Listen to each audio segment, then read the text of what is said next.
contaminant known as NDMA in ranitidine heartburn medications. NDMA is a chemical that the FDA and World Health Organization both classify as cancer-causing. Now, prior to this announcement, CVS and Walgreens pulled Zantac from their shelves, citing the link between Zantac, NDMA, and cancer. If you or a loved one have taken Zantac or another heartburn medication and developed cancer, how do you fight for the compensation you deserve? You choose the right legal team that has the experience, support staff, and resources to seek the most compensation for your injuries. Call for more information and a free case review. I sent your new prescription to the pharmacy. Any idea how much it will cost? You have a choice. Insurance or GoodRx? I have insurance. Insurance is not what it used to be. People struggle to get their prescriptions covered, and prices keep rising. I recommend GoodRx. You get free coupons to save on your prescriptions. Compare prices to find the best discounts. GoodRx. Smart. Stop paying too much for your prescriptions. Download the free app today.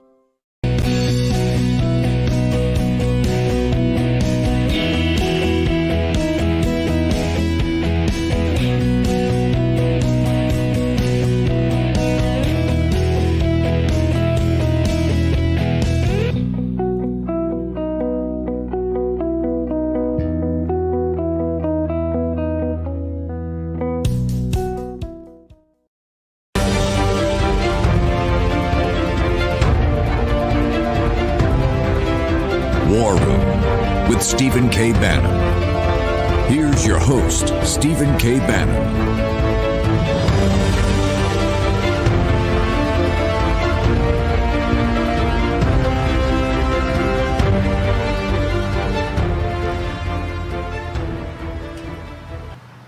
Welcome to the War Room. Saturday, June the 6th, the year of our Lord 2020, 76 years on from the launch of Operation Overlord, better known as D-Day, on the 6th of June 1944, when Allied forces launched the combined naval, air, and land assault on Nazi-occupied France.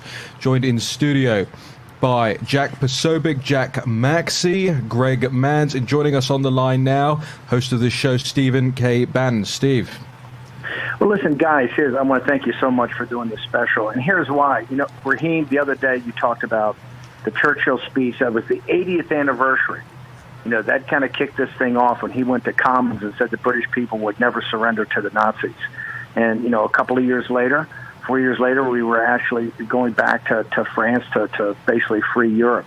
It's incredibly important, particularly, I think, in this day and time when you see the streets of our nation's capital, Washington, D.C., with people who want to erase the memory of American history and erase all the great achievements we've had. And it's more important than ever, not just to wait to the 75th anniversary and the 80th anniversary and all these things, but to really honor these every year and every opportunity we get. I think it's very, very important. And Raheem, I think this show is incredible because we've got Patrick K. O'Donnell, who's the best combat historian of his generation, to tell the story of the young boys of the Army Rangers, the 101st Airborne, that went to Pointe du Hoc. We have the airborne assault at Utah Beach.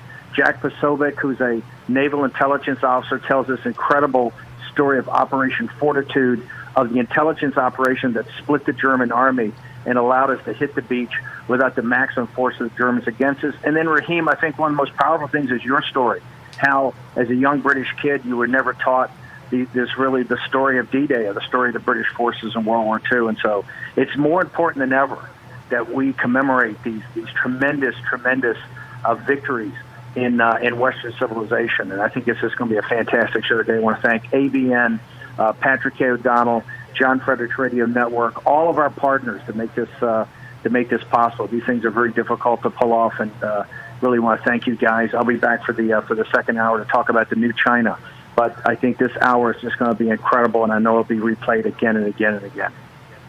Absolutely. Well, Steve, we really appreciate you taking the time to join us here to intro this show. It's an incredibly important thing. This is what links us, another link between, across the Atlantic for us. And we're very grateful to have Patrick K. O'Donnell on the show today as well to talk us through all of these things. Steve, just before we let you go on this, I wanted to just ask you your personal experiences and stories with this. I think Jack also has familial experience. Greg does too.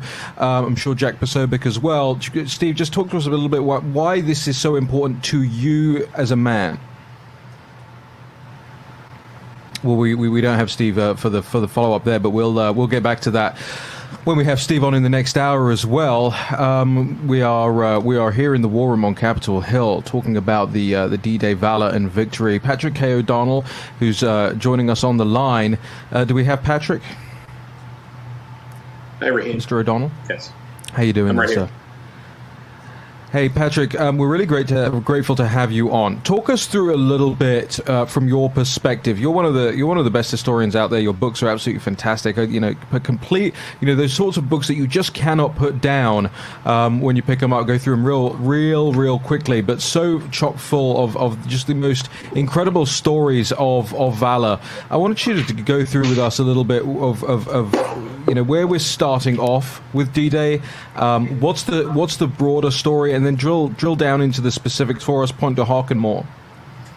Sure. The broader story is this is the invasion of Europe, the main invasion of Europe, the invasion of France. And initially it's scheduled for June 5th. But weather plays a big role in the invasion. There's 156,000 Allied troops that are going to hit 5 beaches in Normandy, roughly a 50-mile coast. And this is occupied France. Heavily defended occupied France. The Germans had fortified nearly all the invasion points in France, and then also positioned their armor to quickly react to any kind of invasion. And the invasion is initially scheduled for June 5th, but weather intercedes. The weather patterns are not favorable on that day, and a young Air Force officer with the Royal Air Force basically convinces Eisenhower to postpone the entire invasion on June 5th.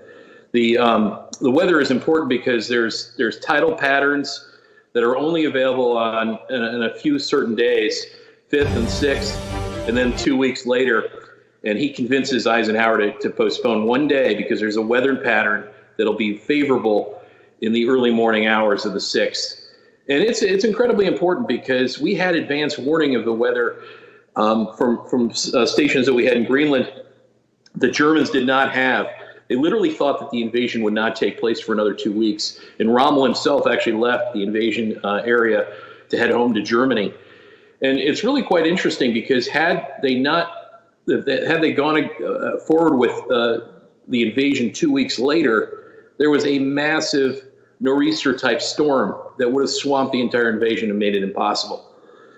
So the delay is important, and it's June 6th that the invasion takes place, and that starts with a airborne component where there are roughly 20,000 Allied airborne troops that land behind the invasion beaches.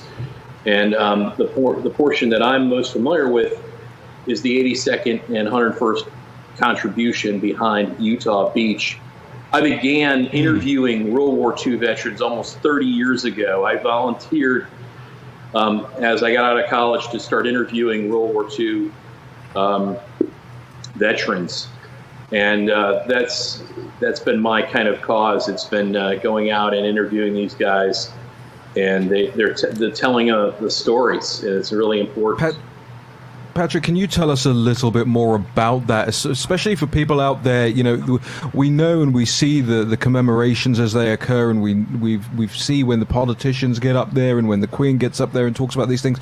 But for you, when you go out and do these interviews, can you tell us a little bit more about what you learn yourself, and maybe share with the audience some of the poignant stories? Well, this is just a remarkable generation of individuals that are now in their very late 90s. And most of the individuals that I interviewed were very close friends of mine, and most of them have passed. The beginning for me was in roughly 1992.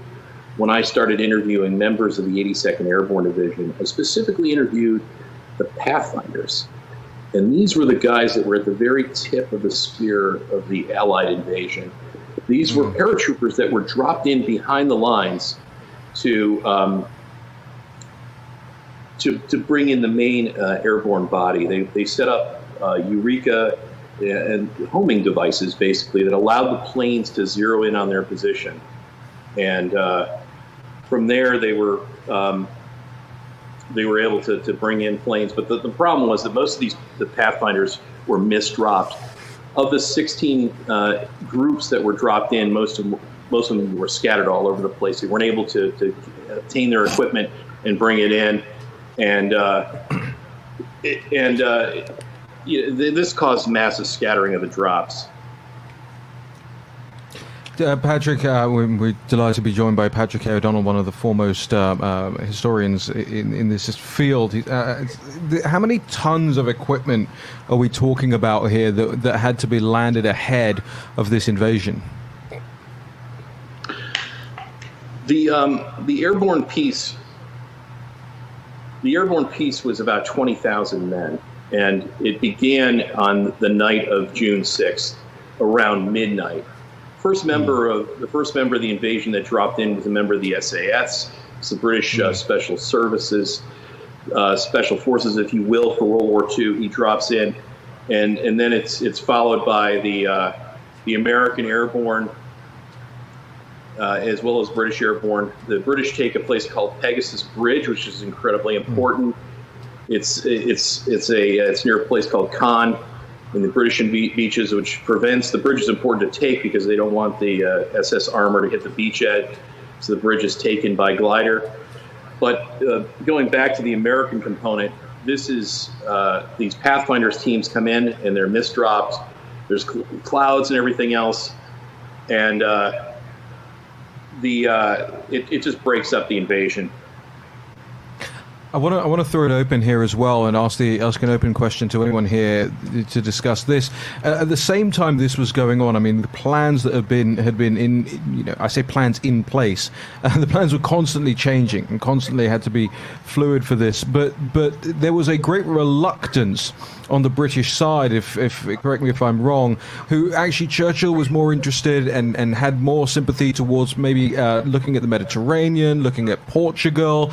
They didn't necessarily believe that they had the discipline because having had lost so many professional army soldiers, were also reliant in large part on conscripts. Patrick, can you just talk to us a little bit about that? Please repeat that question again, Raheem. Just about the British reluctance to necessarily pursue a strategy which was concentrating all forces in the north of France, rather than going an alternative route and trying to wear the Wehrmacht down in a different way. Well, initially there was a plan to coincide the landings in southern France with the D-Day invasion in northern France, but that was just there was a shortage of landing craft. It was just not possible to do it at exactly the same time. So they spaced it out. I mean, this is a big deal. Landing craft, fighter cover, just assets. The sheer amount of this invasion is this is the largest invasion in history, world history. They just don't have enough assets to cover both areas. So they decide to land at Normandy.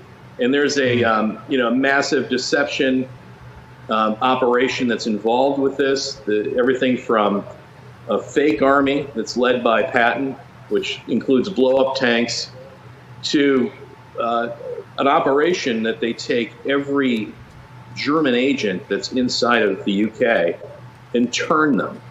And they turn them to provide somewhat accurate but false information that will lead the Germans to believe that the actual invasion is at a place called Calais. And the Germans concentrate a lot of their forces at Calais.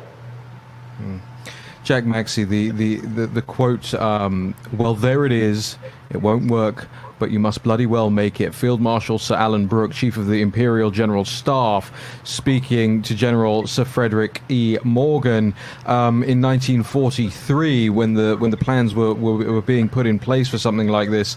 The British had incurred just so much damage, right? Just so much loss. And of course, still really reeling from a defeat, a retreat at Dunkirk. So you could talk to us a little bit about the backdrop. Well, I think that the British were starting to get their legs back. Certainly once the Americans had entered the war, particularly the air war. Earlier, there were thousands and thousands of American troops stationed in England. I think that while you mentioned this reluctance of the British to go forward, I think it's a side story to the real history. I think that the British people were ready to go. I think there was no chance to get even more ready. I think the real, many times in history, I'm going to sidetrack here a little bit, the U.S. always seems to have some metaphysical thing come in and change things. The weather, for example, on the invasion of D-Day. The fact that Erwin Rommel was injured a few days before and was sent back to Germany, so that there was a little bit of disorganization in terms of how they were going to command the armored forces around the landing beaches. It seems so many times, and Patrick, you've talked about this before, how there's almost a divine intervention that seems to creep into our plans and help us. Yeah, that's right. Hey, gentlemen, Patrick, we'll come back from the break with this in just a moment, because we have a break coming up here. I agree with you, Jack. By the way, the public, I believe, maintained that fighting spirit throughout. What I mean is there was somewhat of a reluctance on the strategy from British military leadership. We'll get into more of that, though, as well, as we continue this show. D-Day special, Valor and Glory. Jack Posobiec, Greg Manns, Jack Maxey, Patrick K. O'Donnell, Raheem Kassam. We're grateful for Stephen K. Bannon joining us in the first hour here. We'll be back with him in the second hour as well. Make sure you stay tuned. This is The War Room, and we'll be right back. Pain, swelling, stiffness. When your hands hurt, you can't function. Until now. Introducing the new Copperfit compression gloves with Sure Grip technology to give you more power, more control, and more agility than ever. Our most advanced copper-infused compression fabric woven into an ultra-lightweight performance glove that fits like a second skin to support relief and recovery of sore muscles and painful joint stiffness. And new Sure Grip bands built in to provide a strong, non-slip grip for more power and control. You need total control of your hands when you're doing anything with construction. Your hands are your livelihood. The Copperfit gloves are great. The grip is outstanding here with these different ribs. It makes my hand a lot more usable. It just feels like you're just ready to start the job. The gloves have been a game changer for me. They help with flexibility and pain and soreness. They allow me to do my job even better. Breathable wicking fabric with an open finger design for full range of motion, feel, and control. They relieve my pain. When I grab something, I'm not in pain. The support or whatever magic these things do, I don't know what it is. It doesn't matter to me what it is. It works. I get a lot of pain, and it can make it difficult to do the smallest thing. While I'm wearing this, I do not have any pain. I can use it on the keyboard. I can use my phone. I drive with it. I sleep with it. I love this glove. The new Copperfit compression gloves with Sure Grip technology. Relief from painful muscle and joint soreness. Guaranteed or your money back. Call 1-800-984-5571 or on the web at getcopperfitgloves.com for only $19.99. Order right now and your shipping is free. I tried it. I use it. I know it works. Copperfit gloves definitely just make my life better. I've used Copperfit before. This has helped my hands so much. These things work. Feel better with copper-infused compression. Ask for it by name. Copperfit compression gloves.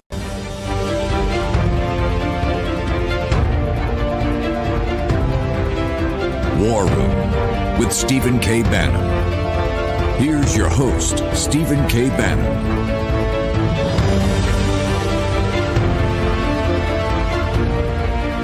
Welcome back.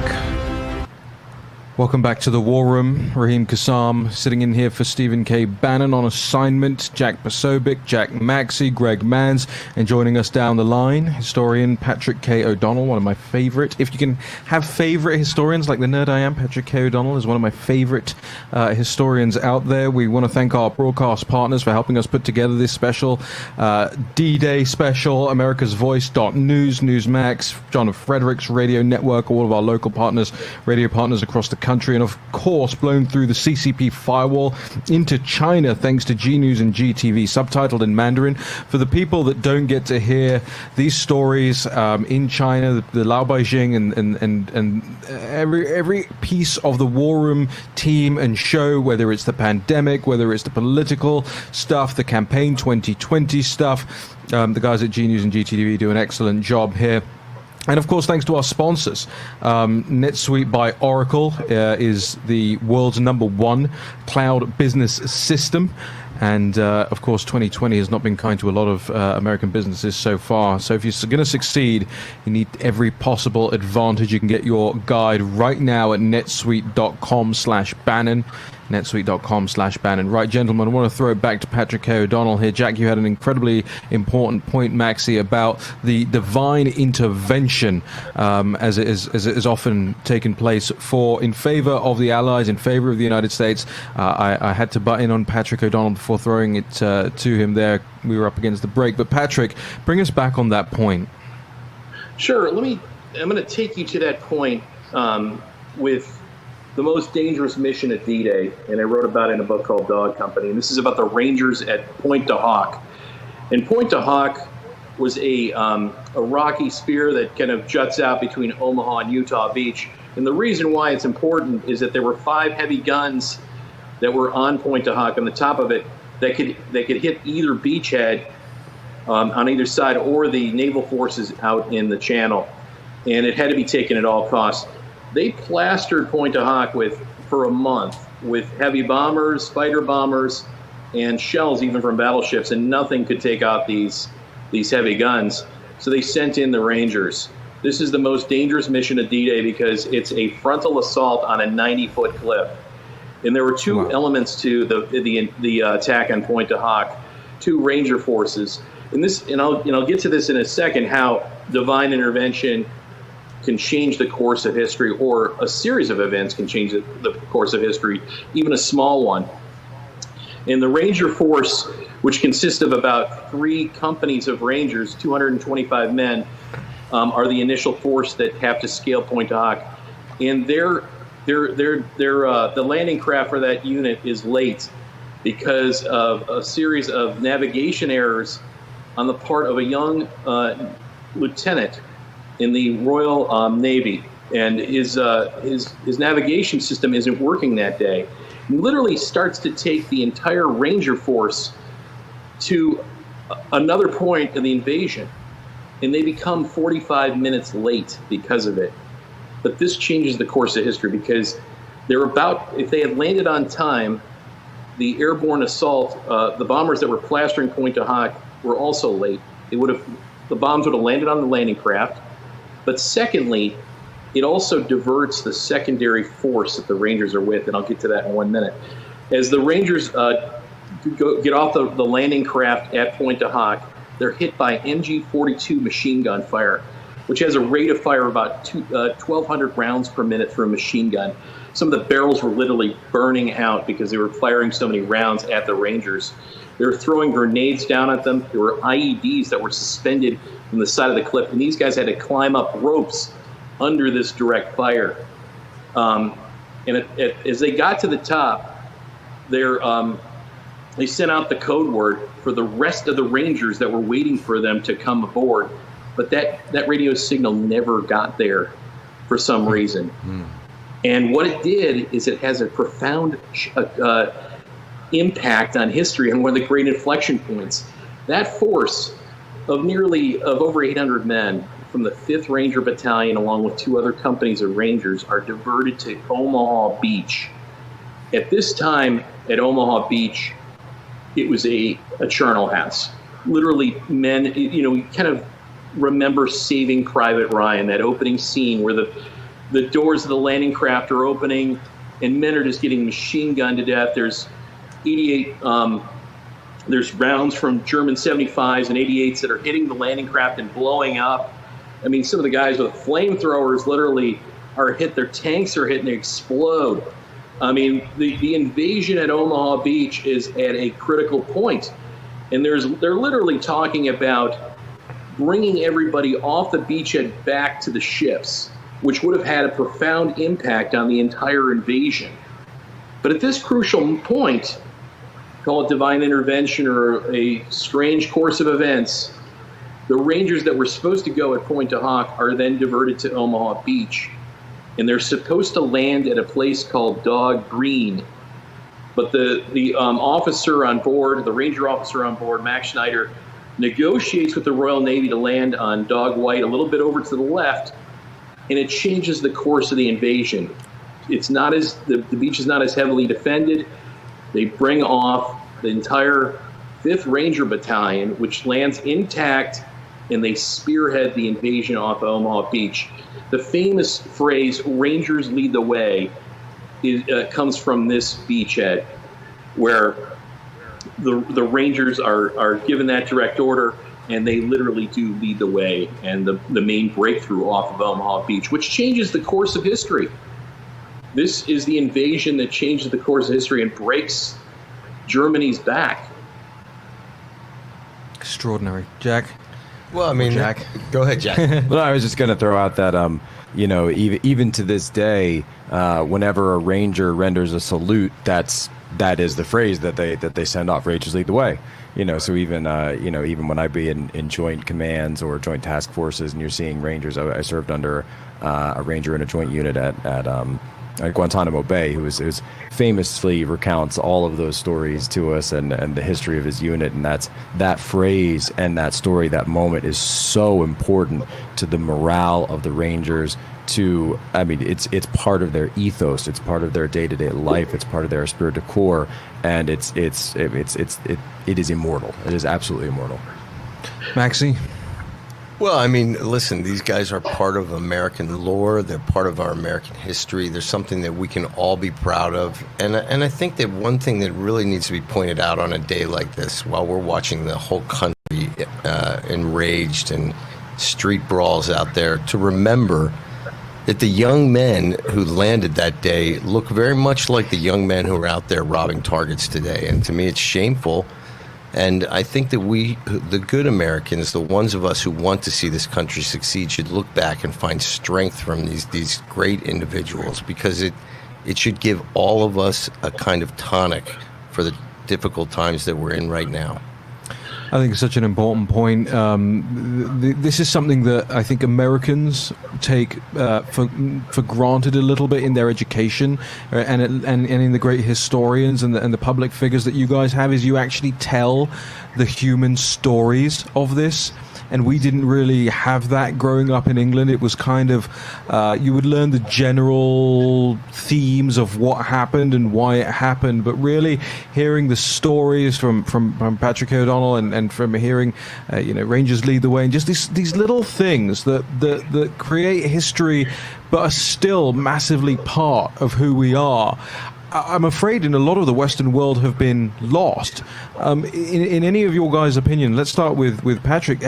Is it recoverable in outside of America, in the Western world, to bring the stories of great Europeans and great Brits who contributed in the way that you've done so successfully with Americans, Patrick?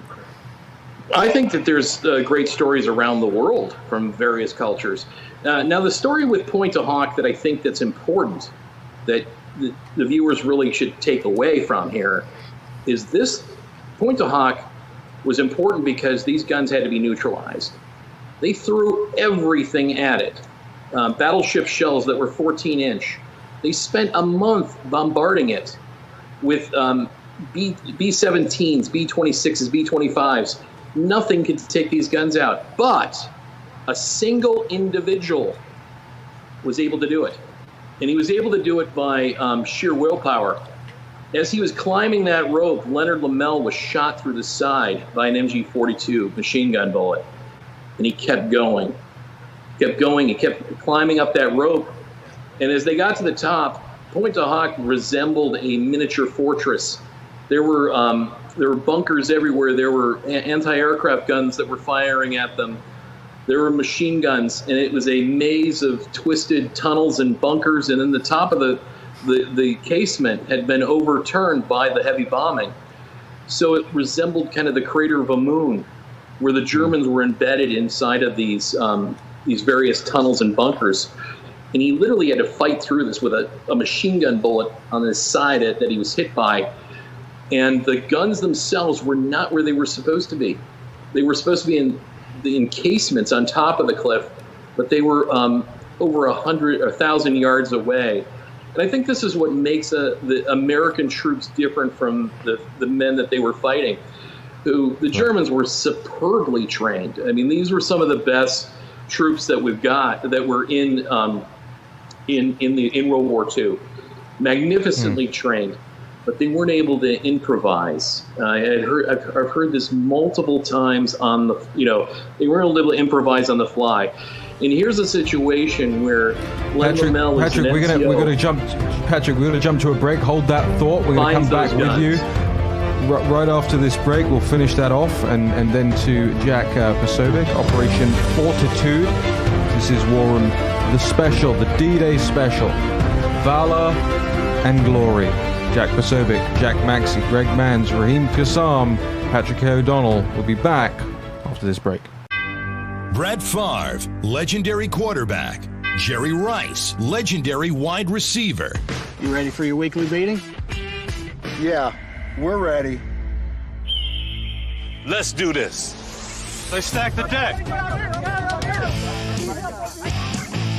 When legends play, they wear Copperfit Advanced Back Pro.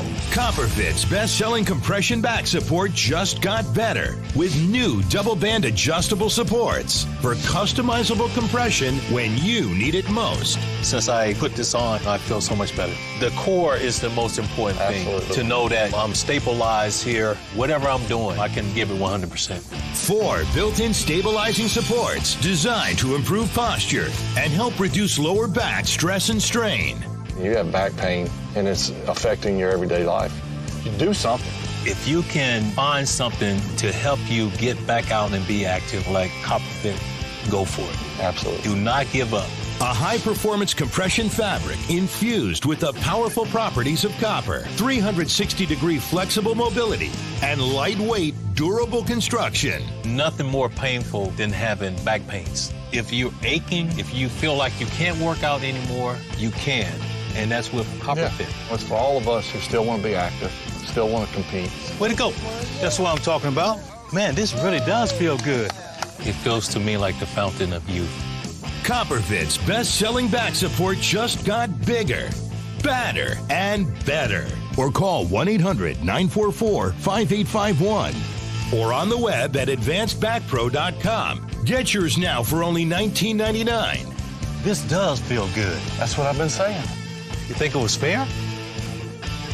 It was fun. Play for the love of the game. Copperfit, live limitless. Have you or a loved one taken Zantac or another heartburn medication and developed cancer? You may be entitled to compensation. The FDA just announced that it is requesting manufacturers withdraw from the market all prescription and over-the-counter ranitidine heartburn medications, commonly known by the brand name Zantac. This is the latest step in an ongoing investigation of a contaminant known as NDMA in ranitidine heartburn medications. NDMA is a chemical that the FDA and World Health Organization both classify as cancer-causing. Now, prior to this announcement, CVS and Walgreens pulled Zantac from their shelves, citing the link between Zantac, NDMA, and cancer. If you or a loved one have taken Zantac or another heartburn medication and developed cancer, how do you fight for the compensation you deserve? You choose the right legal team that has the experience, support staff, and resources to seek the most compensation for your injuries. Call for more information and a free case review.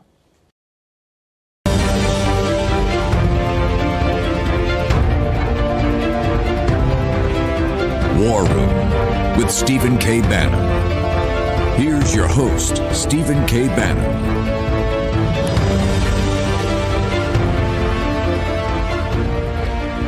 Stephen K. Bannon is out on assignment today. We're filling in for him here in the War Room. It is Saturday, June the 6th, year of our Lord, 2020.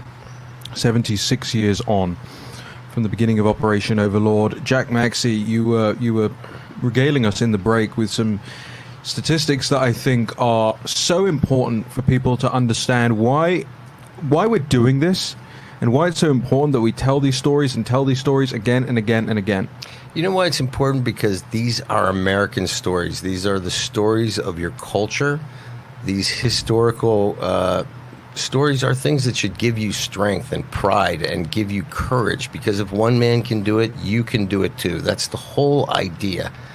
And also, we have to remember, last year there were 500,000 World War II veterans still alive out of 16 million in uniform. Today there are only 300,000. They estimate of the men who fought at Normandy, less than 1,000 of them are alive today. And for me, it's very poignant because these were my uncles and my grandfathers and all the men who I had as role models as a young man. So, you know, history is really it's a continual story of one human life after another. And even myself, I'm feeling a little dotage because it doesn't seem so long ago that I was pitching horseshoes and being taught lessons of life by all those great old men who today would be pushing 100 years old. Patrick, if we still have you, I just wanted to that you finish the point where we came back, we had the break, if there was anything to clean up there, but also then if you would move us on, and we throw it to Jack Posobiec as well on this one, to Operation Fortitude. Patrick. Len Lamel, who was shot in the side from machine gun bullets as he scaled Point du Hoc, then made it to the top and had to work his way through a maze of machine guns and anti-aircraft guns.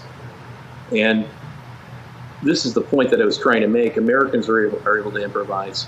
Instead of halting the mission, he saw that there were tire tracks and surmised that might have been where the guns had gone, and literally followed those tracks and had to fight through several German machine gun nests and positions, and was able to plant explosive devices, which were thermite grenades, on the gears of those guns and disable them. It's really quite a remarkable story. Amazing. Posobiec.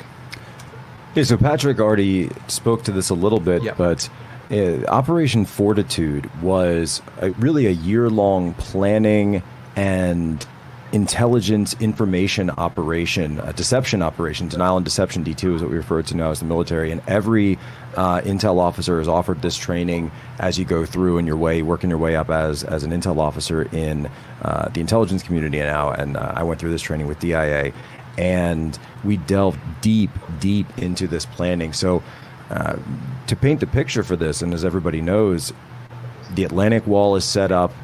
The Nazis, the German High Command, have fortified the entire beachhead there across France, across every country along the way. However, they don't know where the invasion's going to come. And of course, where Normandy is, and we know the backstory now, so the cat's out of the bag 76 years later. But beforehand, they didn't know. And Normandy is not the closest point across the English Channel from France. It's actually Dover to Calais. That's of course where the train is today. And so, at that point, you've got the two generals, right? The two generals at the front. You've got Erwin Rommel and you've got George S. Patton. And Rommel and Patton had already squared off in North Africa, right? The Desert Fox. Well, Rommel's up there again, and Patton's on English, and they're on the English Channel side, and they're staring, they're staring across the channel at each other. And Rommel thinks, well, Patton's the lead, so this is going to come wherever Patton is, because Patton's their greatest general.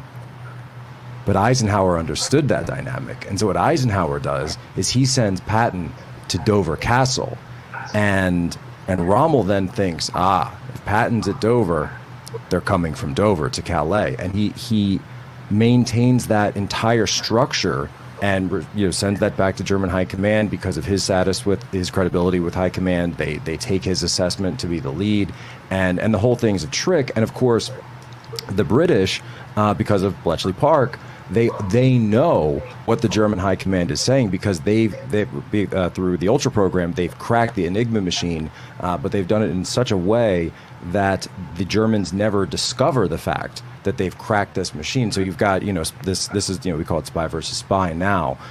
So we're looking at you, but you don't know that we're looking at you. So we're sending disinformation, we're sending cables, we're sending fake documents that are found. We're sending so much fake plans. Oh, we're coming to Norway, we're coming to Portugal, we're coming to South France, we're coming up through Sicily.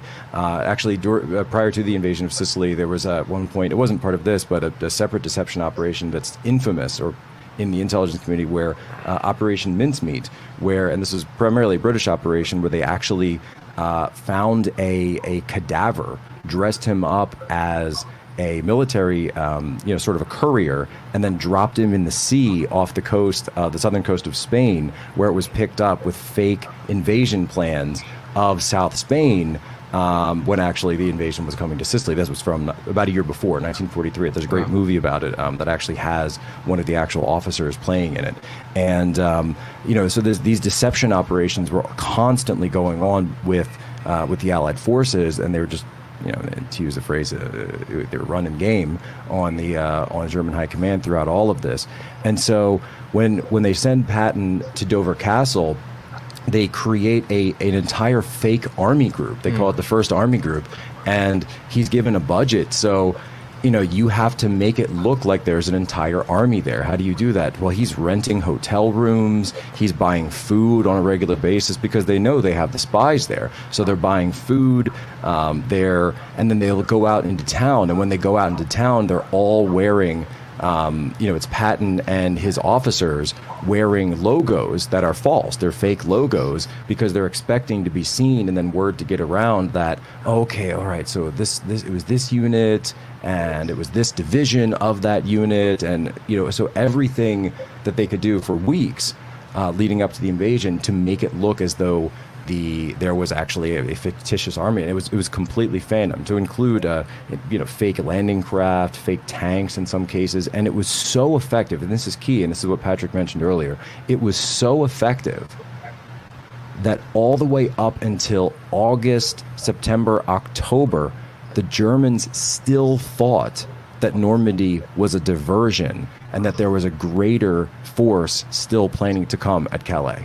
Isn't that incredible? It reminds me of Churchill's great comment about truth and lies in wartime. He says, in wartime, truth is so precious, she should always be attended to by a bodyguard of lies. And this is Sun Tzu. This is the implementation of Sun Tzu, all war is deception, in that, which really was, and the British actually called it Operation Bodyguard, right? And it was the bodyguard of the invasion of Normandy. And you had the simulation of radio chatter between these of course, units and everything. Fake signals information, fake all this disinformation that they're just spreading on a regular basis. Yeah. Fake calls back and forth. Full army units, except without the army. Right, exactly. Effectively. And people doing voices across the channel, and then they're reading it from Ultra. Patrick, jump in here. And then there was something else called Operation Double Cross, where they took all of the agents that were in England and doubled them. They put them under the barrel of a gun and said, okay, you have a choice. You can either die or work for us. And every one of these agents then worked for the British intelligence, MI6, and they were then doubled. And they sent back misinformation in their reports. Some of it was accurate. They wanted the Germans to believe that what these guys were giving them was credible. And then they had to make sure that everything that the agent received was something that they could actually obtain from their location and their contacts. Extraordinary. Jack, you mentioned the living history of this, the way that you still learn it and study it. Just open question to the team. What other parts of the things that were either learned or put into practice during D-Day still stick with the way we do things today? Well, the entire idea of the U.S. spreading or Allied forces really using these denial and deception operations, using disinformation ahead of major invasions. This was done throughout the Gulf War. This was done throughout the Second Iraq War, Second Gulf War, however you like to refer to it. These types of information, and actually particularly for the first Gulf War, the amount of feints, the amount of false information, giving fake press releases to CNN and others that were out there to make people think that invasions. In one case, there was I forget the actual name of the battle, but there was a time where the military had claimed that they had taken over, liberated a certain city in Iraq, when the attack hadn't even begun yet. And so when Iraqi forces heard this, they started scrambling, and Saddam was trying to figure out, what the heck is going on? Did we lose this city or not? Because keep in mind, we had already knocked out all of their communications at this point. So their entire C2 command and control infrastructure has been shut down. So Saddam's generals aren't able to talk to Saddam. He's not talking to people in the field. And then the U.S. military is going to CNN and other outlets and just spreading pretty much saying whatever they want. And there's actually a funny Saturday Night Live bit that was kind of about this that we show today in OPSEC classes, where it's I think it's Phil Hartman and Kevin Nealon and Chris Farley and all of them playing journalists, and they say, just keep in mind, everyone, for this briefing, we cannot give you any tactical or operational information. Because David Spade, yes, can you tell us where exactly the invasion will take place, and how many forces there are, and which units will be taking part in this operation, and can we get their names, and maybe some of the names of the soldiers participating, and it's actually quite funny, and we still show that to this day to new recruits and people coming up and all of that builds on the lessons learned from Normandy. All of that builds on that successful legacy of diversionary tactics, denial and deception, and understanding the importance of it. What it is, it's called OPSEC, right? Yeah. Operational security, and the fact that it was used to such a high degree in 1944, June 6th, the shores of Western Europe, that it's still put into practice every single day. Patrick, you've been so generous with your time. Just let the audience know, would you, for their benefit, where they can read more from you and your books. What is the latest? I've written 12 books on American history from the Revolutionary War, beginning with a book called Washington's Immortals, and 7 books on World War II, such as Dog Company or Operative Spies and Saboteurs, Branch Assignment, Into the Rising Sun, and many others. You can get them anywhere on Amazon or Barnes & Noble or any bookstore. Kind of going back to your question, Raheem, what is the legacy of D-Day? What is the legacy of World War II? And much of that legacy is the formation of our modern special operations forces and modern intelligence gathering capability. Much of that is in something called the Office of Strategic Services, the OSS. The OSS sent in, after D-Day, JEDVERT teams. These are 3-man special operations teams. Patrick, can you stick over the break and just finish that point? I know you're pressed for time, but it would be great if you just stuck over the course of the break. I feel really bad. We're always having to cut you off. There's a problem when you do things remotely. If you were here in studio, you could give me a punch on the leg. This is the War Room D-Day special, Valor and Glory. Raheem Kassam, Jack Sobick, Jack Maxey, Greg Mans, Patrick K. O'Donnell. We'll be right back. Tired of struggling with regular mirrors that don't adjust so you can't get close enough? Need both hands but you don't have a stand? Can't move in the right direction to see your own reflection? You need Flexible Mirror, the bendable, light-up magnification mirror that comes to you. Watch. Just stick it on and turn the base. The super suction locking mechanism means you can put it on any smooth surfaced place, horizontal or vertical. Lock it onto any mirror, table, or desk. Use it in the shower, even on a window. The secret is Flexible Mirror's super strong articulating arm that's attached with an ingenious ball and socket so it can swivel and rotate for the perfect angle. And look how strong it holds. The mirror is precision crafted with 10 times magnification and crystal clear optics. And with a soft glow LED ring, you'll get picture perfect lighting to highlight every detail. Flexible Mirror makes shaving, applying makeup, hairstyling, grooming, and accessorizing easier than ever before. Plus, men, listen up. The 10 times magnification makes it perfect for giving your beard a detailed trim. Whatever you need to do, Flexible Mirror comes to you. Plus, the contemporary chrome accents add a lovely modern touch to any room. Stop struggling to put in your delicate contacts and let Flexible Mirror come to you, so it's much easier to do. Similar mirrors can cost as much as $100, and they don't even come to you. But you can get Flexible Mirror for the special TV discount price of just $19.99. We guarantee you'll love the Flexible Mirror so much that it comes with our 90-day no questions asked money-back guarantee. And here's the best part. We give you free shipping on your entire order. That's right, free shipping. Here's how to order. To order, call 1-800-987-6183. That's 1-800-987-6183 or order online at tryflexiblemirror.com. This is the kind of card that has America talking. With it, people with Medicare are getting all-in-one coverage for their doctor visits, hospital care, prescription drugs, and more. This kind of insurance, called Medicare Part C, may also cover dental care, eyeglasses, hearing aids, fitness programs, vitamins, even healthy meals and rides to the doctor. With this kind of coverage, you do not need a Medicare supplement insurance plan. You will access your benefits through your Medicare Part C plan for one low and oftentimes $0 monthly plan premium. You deserve to get the most from your Medicare benefits. Call now for free information that may help you get more coverage for less money. There is no obligation to enroll, whether for yourself or someone you love. Call the number on the screen now. Call now.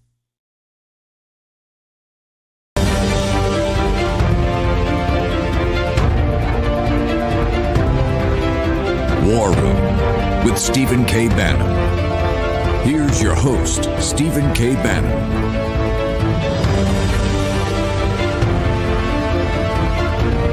You're back in the War Room on Saturday, the 6th. That was abrupt. On Saturday, the 6th of June, the year of our Lord 2020. We're grateful for our broadcasting partners on this, and also grateful. I mean, without our partners and our sponsor, we couldn't bring you these incredibly well-produced specials with all these fantastic guests. And I want to thank NetSuite by Oracle. It's the world's #1 cloud business system. NetSuite gives you the visibility and control over your financials, HR, inventory, e-commerce, all in one place. And you've got the agility with NetSuite to compete with anyone, work from anywhere, run your whole company right from your phone. 20,000 companies now running NetSuite to make it work for them. And NetSuite actually surveyed hundreds of business leaders and assembled a playbook of the top strategies that they are already using as America reopens for business. So you can receive your free guide, 7 actions businesses need to take now, and schedule your free product tour at netsuite.com/Bannon. That's netsuite.com/Bannon. Right, gentlemen, we only have a few minutes left here, so I'll throw the floor open. Patrick K. O'Donnell, you had some just final thoughts for us there, and we had to cut you off, but I want to throw it open to you first. Sure, I think it's the modern special operations forces, modern airborne. This is the legacy of World War II. It's where agencies like the OSS, the Office of Strategic Services, which formulates the U.S. Army Green Berets, it's the precursor to it, something called the operational groups and Jedburgh teams. It's also intelligence gathering, which is vital to the invasion, where there are chairborne scholars back in the United States, including diverse members of that community, which was rare at that time, which were cracking German codes or analyzing German supply lines. I think that the legacy is a rich one. It's I wrote a book called Beyond Valor, which covers this story. It's about the airborne. And one of the really interesting stories that nobody had ever told was something about the triple nickel paratroopers. And this was the first African-American unit to be part of the 82nd Airborne Division. These guys were in World War II, and really quite an extraordinary story. Doctors, lawyers after the war, and they become 2 years after the war, the first integrated unit in the United States military. Just an incredible story. Wow. Well, there's a reason that I think Military Review has called you one of the world's preeminent military historians, and the Washington Times called you one of the best historians of his generation. Hey, Patrick, I just wanted to say you mentioned those OSS teams. Happy to say that my grandmother up in heaven was one of those people. Well, the OSS, Office of Strategic Services, was about 14,000 men and women. These are men and women spies from all stripes and all walks of American society and culture. These were really extraordinary individuals. I mean, we're talking about Julia Child as one of them, for instance, to members of the 82nd Airborne that become Jedburghs or part of the operational groups. A very diverse and unique set of individuals that changed the course of history. Absolutely amazing. That's Patrick A. O'Donnell, author of The Unknowns, Washington Immortals, Dog Company, Give Me Tomorrow, We Were One, First Seals, The Brenner Assignment, so many great things. Patrick, thank you so much for joining us here on this War Room special today. Thank you. It was an honor to be with you. Absolutely. Gentlemen, over to you guys. Jack, I know we want more Jack Maxey. Well, I'm not going to be angry today. No anger today. I'm just simply full of pride and humility thinking about our wonderful history. I do think it is important because I think it's something that we should hear. This is the message that was given to the young men by their supreme leader, General Eisenhower, on the morning of the invasion. 6 June 1944, Supreme Headquarters, Allied Expeditionary Force. Soldiers, sailors, and airmen of the Allied Expeditionary Force, you are about to embark upon the great crusade towards which we have striven these many months. The eyes of the world are upon you.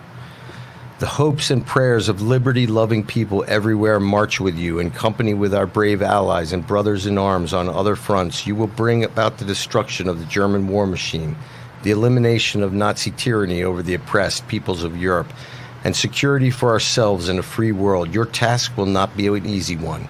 Your enemy is well-trained, well-equipped, and battle-hardened. He will fight savagely. But this is the year. Much has happened since the Nazi triumphs of 1940-41. The United Nations have inflicted upon the Germans great defeats in open battle, man to man.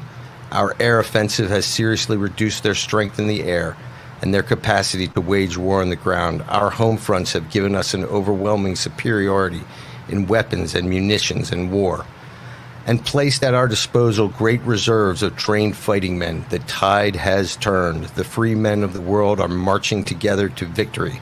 I have full confidence in your courage, devotion to duty, and skill in battle. We will accept nothing less than full victory. Good luck, and let us all beseech the blessing of Almighty God upon this great and noble undertaking. General Dwight Eisenhower. Absolutely amazing. Incredible. Absolutely incredible. We're talking about 156,000 on the day, and backed up by 330,000 in the coming weeks. After the first day, Winston Churchill calling it thoroughly satisfactory. I would say 3,958 heavy bombers, 1,234 medium and light bombers, 4,709 fighters.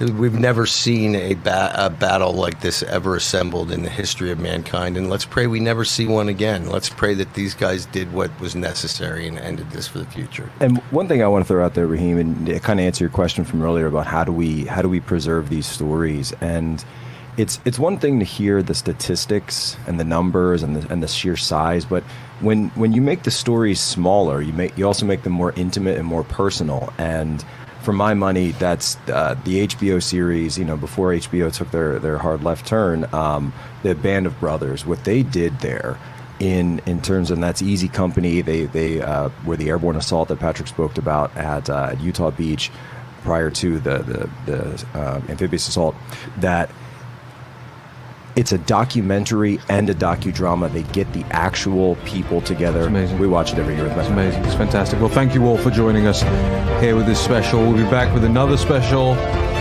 on China in just a moment. The new project launched by Stephen K. Bannon, Miles Guo, and the team. You're not going to want to miss it. What's taking place over there? Beginning of the end for the CCP, we'll let you decide in just a moment. This is War Room Special.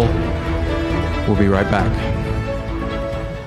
Hello, I'm Mike Lindell, inventor of MyPillow. Just like you, I had problems sleeping. I tried every pillow out there and nothing worked. 15 years ago, I invented MyPillow. It took me 2 years to develop because I wanted to have everything you would ever want in a pillow.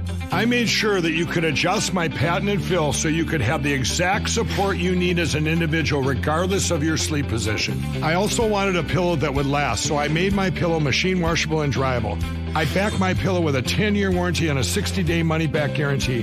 Not only that, I do all my own manufacturing in my home state of Minnesota.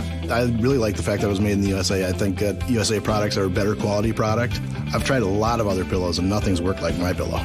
I'm interrupting this commercial right now to give you deep discounts, not just on my pillows, but also my mattress toppers, sheets, and so much more. For example, you can get body pillows regularly $89.99, now only $29.99, or MyPillow dog beds for as low as $19.99 with your promo code.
The world's #1 cloud business system. So head on over to netsuite.com/Bannon.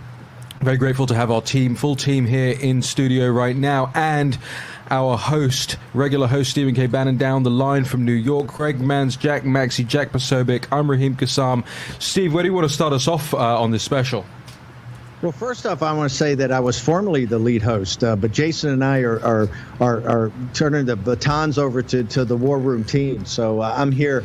I'm at sea, and being a former naval officer, I couldn't be happier. So we will definitely rejoin you guys at some time if they can get me off this. If they can get me off this vessel.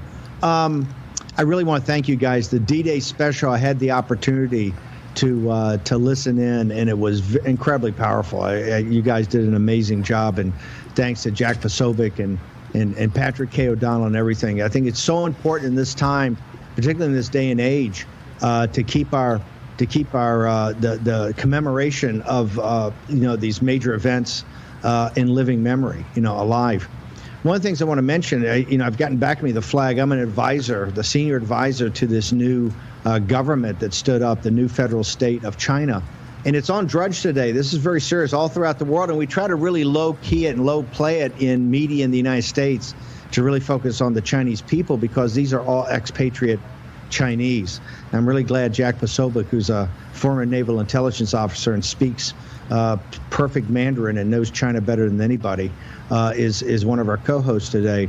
But this is cultural and sports figures, people from media, besides expatriate, billionaires. Obviously, Miles Guo has been one of the leaders of this effort. It started really with the whistleblower movement.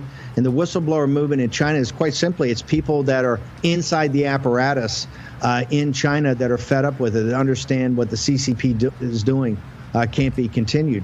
Now, one of the things, guys, that they're most stunned about is how the CCP, and President Trump mentioned it today in the Rose Garden, I mentioned it yesterday in the Rose Garden, when he talked about it. He said 106,000 Americans are dead right now. And he specifically blamed, this is the second time in a week, he specifically blamed the Chinese Communist Party for doing this. And I can tell you from what the Chinese are telling me, these expatriate Chinese that want their country back and want this gangster regime gone, is they're stunned that there's 105,000 Americans that are killed in under 10 weeks, and that the American people are not really directing the outrage at the Chinese Communist Party. They're really kind of confused about why all these protests are going on and why these riots are going on, understanding we've got issues. We've always had issues with race, those issues, and people have freedom to assemble, and people have freedom to protest. In fact, that's one of the key elements that the new federal state of China is depending on the American Constitution. They want freedom of assembly and the ability to protest also. But they see Antifa, and it was very specific. It was very interesting. They told me that a lot of what they see in this kind of Antifa movement and a little bit of the Black Lives Matter is what they call neo-Maoism. It's to basically to get you to reject your society, to reject your culture, to reject your civilization. It's very much like the Cultural Revolution, the aspects of the Cultural Revolution. And people they can't understand why the American people are not in righteous indignation, not standing up and making their politicians stand up and go after the Chinese Communist Party right now.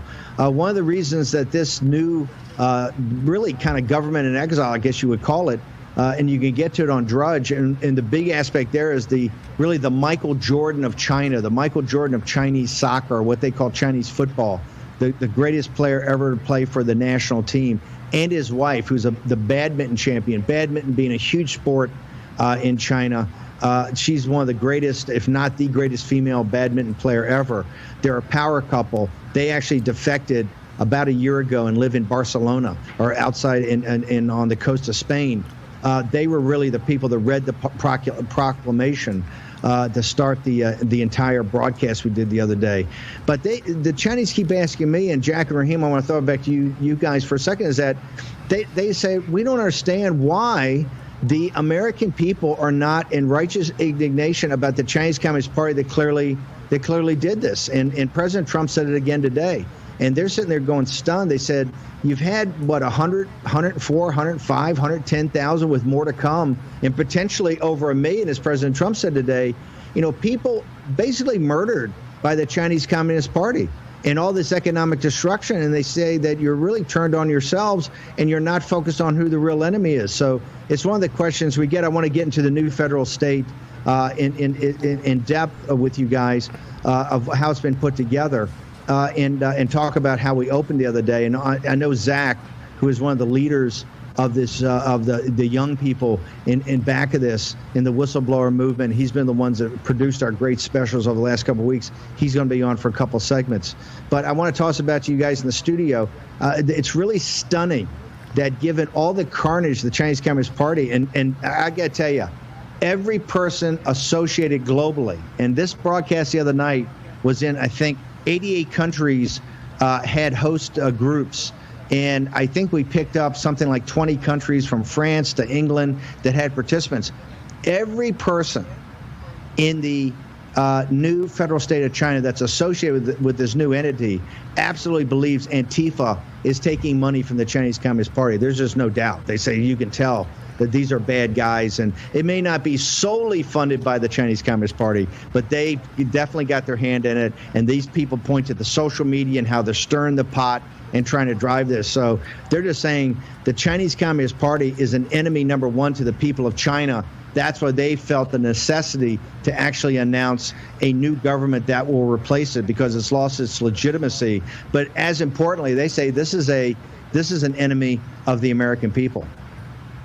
That is an extraordinary development in this wider story. If we get the evidence out there, and there's no doubt that there are certain pointers that we look at, Steve and the team, when you look at how the bots interact, the Chinese, the Wuhan army interacts online at the moment, how they've done it through the coronavirus. Now what we're seeing in terms of the protests all across the United States as well. And of course, the interesting thing about this, I'll throw it over to the team here as well, is that when this first started, remember, the media and a lot of politicians sort of pushed back against this CCP narrative that they saw coming out of rooms like this that we're in, and saying, hey, hold on a minute, guys. We're not supposed to go to war with each other. We're supposed to look at where this has come from and who can be held responsible, and whether it's the WHO, and whether it's the Chinese Communist Party, and where this came from itself, the story about the wet market and all this stuff. You'll notice now where we are today that the situation has changed. There's not very many people who are willing to put their neck out and say,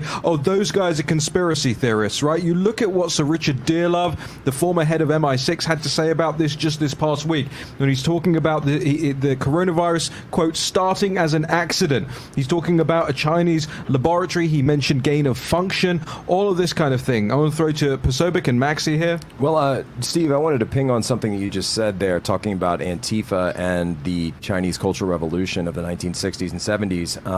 I actually wrote in my book, 4D Warfare, 2 years ago, the parallels, and certainly spiritual parallels, between what we're seeing in Antifa on the streets across North America and Western Europe and Eastern Europe in some cases, and the Red Guards of China back during that time. Now, this was a time where Chairman Mao felt that he was threatened. He felt that his position within the party was vulnerable, that the party was moving against him. Keep in mind, this is on the back of the Great Leap Forward, the hundreds of millions who died in that, the peasants, the families. And so the Red Guards are then inflamed with their little red books full of Chairman Mao quotes and their Mao badges to enforce the mind control. And what do I mean by mind control? I mean that you had, literally, it was called Mao Zedong thought, and that you had to adhere to Mao Zedong thought. This was the purpose of the book, so you could understand it. And when you held the book, that was sort of like your currency, that you could prove that you adhered to Mao Zedong thought, which is, of course, known as the revolution. So if you did not adhere, then you were put on what? You were put into a struggle session, a self-incrimination struggle session, which meant that you had to stand up and be publicly shamed. In the case of China, you had a sign hung around your neck with your crime and then your name written out. In some cases, these were held in large stadiums, soccer stadiums, and you had to repudiate yourself. You had to incriminate yourself. You had to judge yourself. And then, and only then, if they accepted it, if the mob accepted it, they might allow you to walk out with your life, right? And we see echoes of that. We see sort of almost a spiritual echo of that in today's cancel culture that we see going on. I think it's much deeper than an echo. I think it's direct. I mean, remember, one of the reasons you've had the declaration of this new federal state, and you've had so many cultural people that have left China have been very successful. I keep reiterating, where the Chinese have English common law and freedom, they thrive, whether it's Australia, North America, Spain, the United Kingdom, Canada, pick a country, any country. One of the reasons, Jack, is that they've left because the materialism, the atheistic materialism of Xi and the Communist Party today, Xi thought, has stripped any possibility of having any spiritual development, anything just by this crass materialism. And even that materialism is like being a slave inside a system. They say, and Miles was the first one to point it out, he says, hey, he sees these sessions these guys are running. He says, this is the Cultural Revolution. This is exactly what they did. You got to shame yourself. You have to basically drop any relationship to your society, your history, your civilization. This is not an echo. This is the Antifa is cultural Marxism. Raheem, you brought up the great point the other day. This came out of what they called the anti-Nazi thing back in the 30s, but this was all driven by the Soviets. This is cultural Marxism.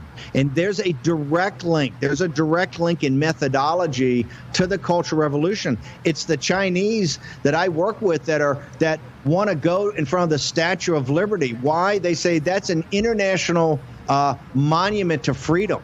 And that's what, so if we have this kickoff, we want to be in front of the Statue of Liberty. We want in our declaration, the declaration that Miles Guo, bid himself and signed in blood that he would commit, and all of them committed to a death struggle with the Chinese Communist Party. Inside of here is every one of the great traditions of the Judeo-Christian West, the freedoms, the freedom of assembly, freedom of speech, freedom of religion. So, Jack, I don't think it's an echo anymore. I think that this Antifa movement now, even more than the Occupy movement, which is where I first got involved with them through Andrew Breitbart and Brandon Darby, to really understand Antifa was the deep professional revolutionaries under Occupy.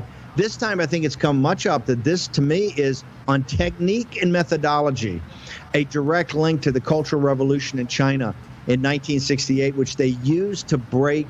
What did they want to break? They wanted to break the Chinese family, the tradition of the Chinese family and Confucianism. So, Jack, I think what your book was prophetic. And, boy, I hope that section we put back online or get it out there, because you know this better than anybody. Yeah, Steve, this is Jack. One other close parallel that you can see with the Cultural Revolution was this attempt to destroy history. Many of the cultural icons of China were destroyed by these angry mobs. And we're seeing that today in the United States with this attempt to erase history, if you will, by this same group. And I think to a certain extent, underneath this, as part of this, by destroying history, they get to recreate it however they want. And it's very similar to what happened in China. Yeah, that's absolutely right. We've got to, I believe, jump to a quick break in a moment, but I want to also mention, this everything we're seeing at the moment, whether it's Muriel Bowser painting Black Lives Matter on the streets, pulling out the way the National Guard, all of this stuff. I mean, did any of you, and I want to come to this in the next segment as well, did any of you believe that 2020 would bring this level of division, and that it would be the politicians, the same ones who have worked with Joe Biden, like Max Baucus and all of these guys, who would be siding with Antifa and in effect siding with the Chinese Communist Party through all of this stuff as well? I want to get into that, what it means, and also details from Stephen K. Bannon, the new federal state of China. This is a War Room special. We'll be right back after this short break.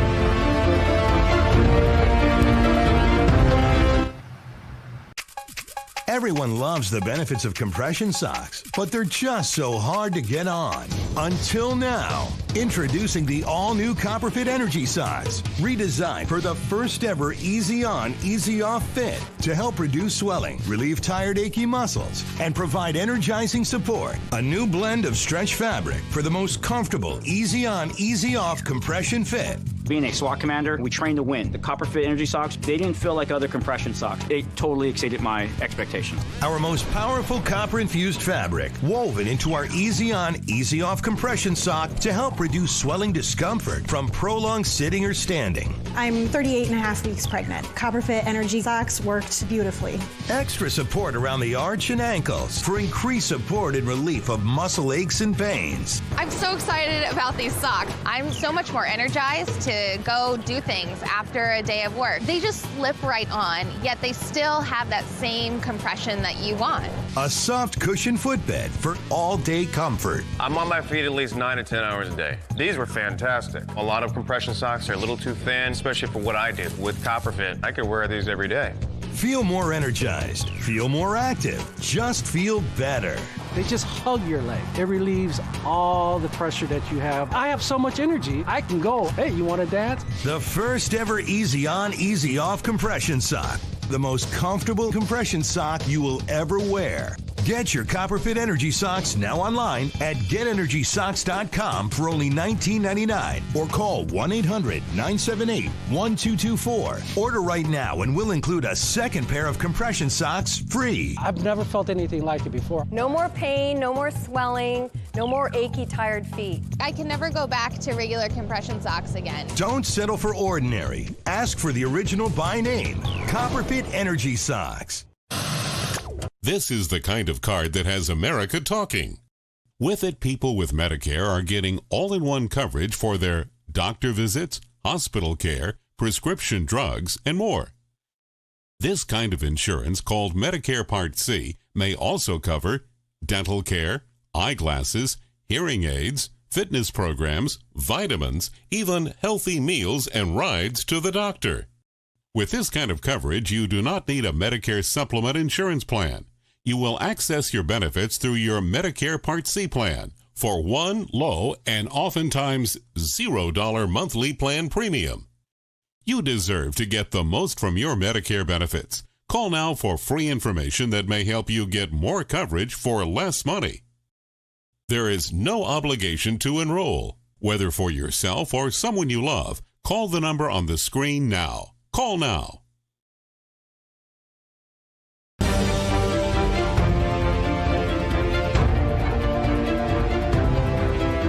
War Room with Stephen K. Bannon. Here's your host, Stephen K. Bannon.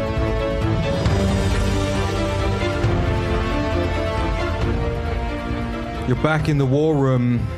The new federal state of China, Saturday, June the 6th, the year of our Lord 2020. Greg Manns, Jack Maxey, Jack Posobiec, Raheem Kassam, and joining us down the line, Stephen K. Bannon.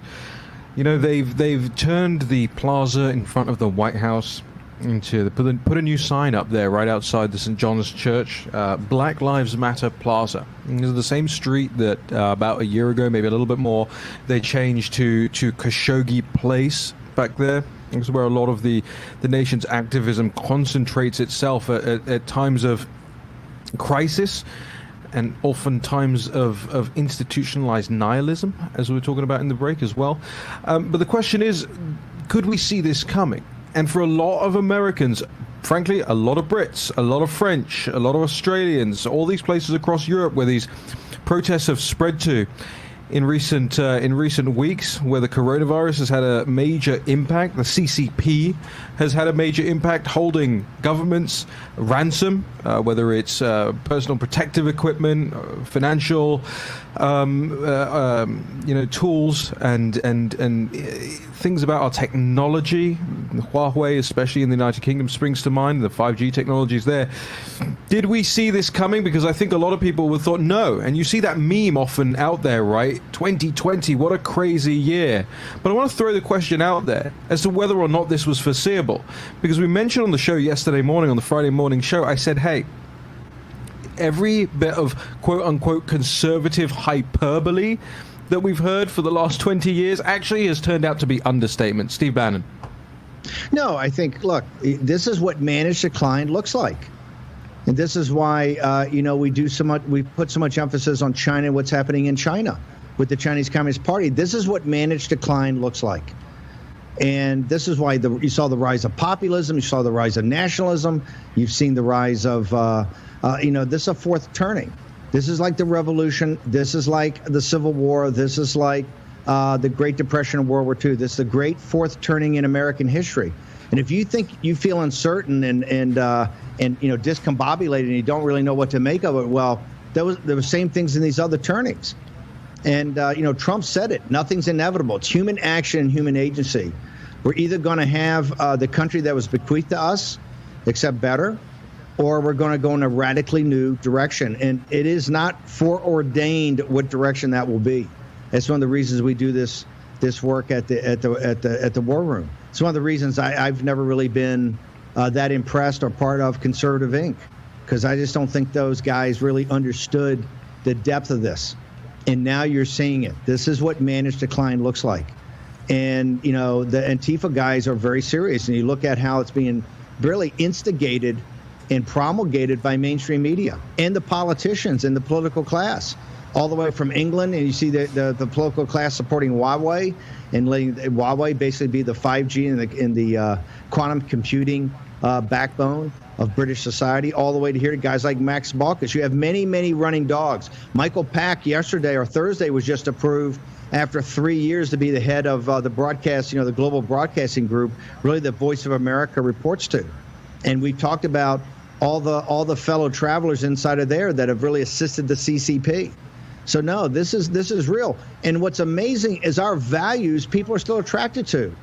All the Chinese, the 50, 60, 70 million expatriate Chinese throughout the world are all galvanized to try to do something that essentially in values, in political values and structure, it kind of looks like the United States or countries in the West.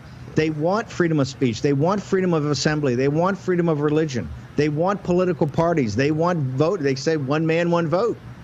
So they are attracted to what they see in the West. They do understand that we've had a tremendous spiritual decline, and they look right at this and they say, hey, you're in the middle of a cultural revolution by these hardcore leftists, and they call them neo-Maoists. They're very blunt. And Miles Guo and these heroes, and that's what they are, as heroes. And particularly when you see them attracting the quality, like the couple in Spain, Mr. Hual and his wife, the quality of people they're attracting to their movement is stunning. And what are they attracted to? They're attracted to what the West has had for several thousand years: freedom and liberty. And they're fighting for it. And they're fighting for it, and we're giving it up. So I think that's why this is such an amazing time in history. Steve, it reminds me of you saying the other day that your grandmother was a convert to Catholicism and therefore was the most ardent supporter. I think America's a little bit like that. You look at the church in Rome, it's weak, but you look at the church in Lagos, Nigeria, and it is strong. And you look at the people around the world, looking at our symbols, looking at the things that we are known for, and wanting them, absorbing them, accepting them in their own hearts. And here we are in denial about it. And I think part of that is that we don't know our history. You asked Raheem Kassam of the Church of England. Who's got more faith and more spiritual power? The Archbishop of Canterbury, or those great African bishops and cardinals down in Africa, leading the Episcopal Church in Africa? Who's stronger right now? The Catholic Church in the United States with spiritual values, or the Catholic Church, underground Catholic Church in China under Cardinal Zen, who I think with the Dalai Lama are the two most spiritual people in the world? You're absolutely correct where it's persecution. And, it's amazing where we're sitting back and kind of accepting the loss of freedom and liberty in our country, that the Chinese expatriates are fighting. They are the converts to kind of the values of the West, and they're fully Chinese. They don't want to change Chinese society. They want to get back to that kind of Confucian, family-oriented. But they do want the kind of political values of the West that we fought for thousands of years. That's what the whole new federal state of China is to really get democracy and freedom of assembly, freedom of speech. They're prepared to go fight for it. What are we doing in the United States but sitting back very passively and I think let it be taken from us? I think that's absolutely right, and even I would extend that to within the United Kingdom. You look at the black churches in the south of London with far higher attendance rates, far higher amounts of godliness. They include that in every day of their lives, in every part of their communities, and the Church of England has abandoned any high ground philosophically, any high ground spiritually, any high ground in terms of what they produce for the nation.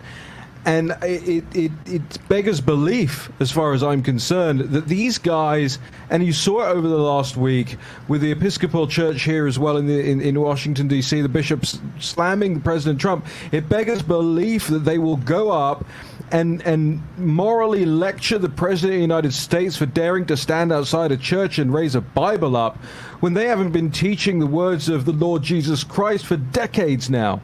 It's a complete abandonment of any principle, as far as I'm concerned. I wasn't raised in Christianity. I went to a Christian school growing up. I wasn't raised in Christianity, but I understood, and I knew the teachings, and I understood what it meant and how important it was.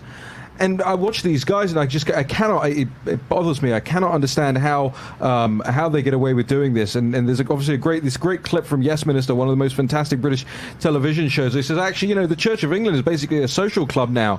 It's to be a bishop in the Church of England, you don't have to actually believe in God, but they can't call themselves atheists because then they don't get their stipends. So they call themselves modernists instead. And that's Jack. I want to get to you on this. You are a devout Catholic. Yep. You are. I mean, before this pandemic was around, you were regular in your attendance in church. You were so very ingratiated within the community in your church and everything like that. Why don't you play on Steve's point a little bit there, because it's so important to me that people hear this. Right. Well, it's very clear, and actually, funny you mentioned that, because I actually just got the email yesterday that it looks like tomorrow, this weekend will be when the first time that we're able to go back to receive Holy Communion at my local parish. And for Catholics, there is sort of an indulgence that's given during times of crisis, during times of emergency, allowing for spiritual communion. But the importance of Holy Communion, the physical and spiritual oneness of that sacrament, being in the presence of Jesus' literal body and blood is so important. And for Catholics, I know across the country, for Catholics across the world who have been denied that, and any of the Christian faiths who participate in communion, this has been a huge blow to the psyche. It's a huge blow to what we call the body of Christ. And to be able to finally have that back, it's so important to all of us. That's right. Jack, Greg?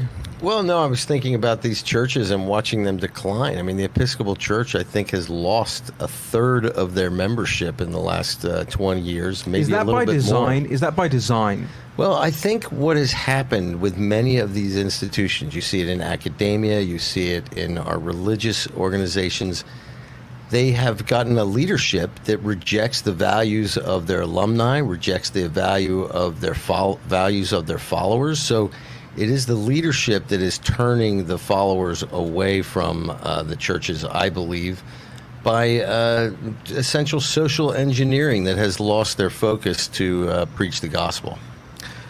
When we come back from the next break, well, Steve, we're up against the break here, but when we come back from the next break, I want to ask the question as well, and a lot of our viewers asking the question is more information about the federal state of China, so we want to get more into that as well. But the question I want to ask the gentleman here and Stephen K. Bannon is: has any nation managed to survive an assault like this, both from the outside in and from the inside out, at an institutional level, through the culture, through where it's Hollywood, whether it's academia, and all of those put together?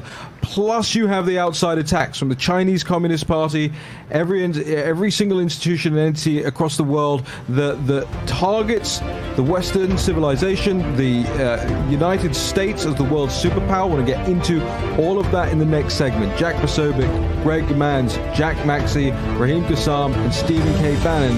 We'll be right back with more of the War Room Special, the new federal state of China. Just a moment.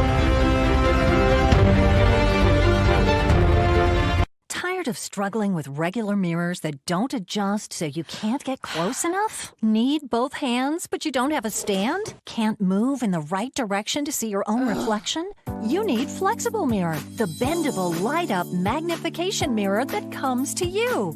Watch. Just stick it on and turn the base. The super suction locking mechanism means you can put it on any smooth surfaced place, horizontal or vertical. Lock it onto any mirror, table, or desk. Use it in the shower, even on a window. The secret is Flexible Mirror's super strong articulating arm that's attached with an ingenious ball and socket so it can swivel and rotate for the perfect angle. And look how strong it holds. The mirror is precision crafted with 10 times magnification and crystal clear optics. And with a soft glow LED ring, you'll get picture perfect lighting to highlight every detail. Flexible Mirror makes shaving, applying makeup, hairstyling, grooming, and accessorizing easier than ever before. Plus, men, listen up. The 10 times magnification makes it perfect for giving your beard a detailed trim. Whatever you need to do, Flexible Mirror comes to you. Plus, the contemporary chrome accents add a lovely modern touch to any room. Stop struggling to put in your delicate contacts and let Flexible Mirror come to you, so it's much easier to do. Similar mirrors can cost as much as $100, and they don't even come to you. But you can get Flexible Mirror for the special TV discount price of just $19.99. We guarantee you'll love the Flexible Mirror so much that it comes with our 90-day no questions asked money-back guarantee. And here's the best part. We give you free shipping on your entire order. That's right, free shipping. Here's how to order. To order, call 1-800-987-6183. That's 1-800-987-6183, or order online at tryflexiblemirror.com. Jim and Joanne are here to pick up the same prescription. They both know the system is not on their side. They both know drug costs are out of control. But one of them is taking back control with GoodRx. Next. So while he's paying that much, even with his insurance, she's paying this much just by using GoodRx. Use GoodRx to compare prices at pharmacies in your area and stop paying too much for your prescriptions. Download the free app today and take back control. Hi, Linda. Looks like you've got a prescription to fill. Any idea how much that's going to cost in there? The exact same drug that's $10 at this pharmacy is $150 at this one. GoodRx finds prices and discount coupons on every prescription. Just input the drug name and instantly find savings at virtually every pharmacy in America. Next. What can I do for you? Here's my prescription, and I have a coupon from GoodRx. Nice price. Stop paying too much for your prescriptions with GoodRx.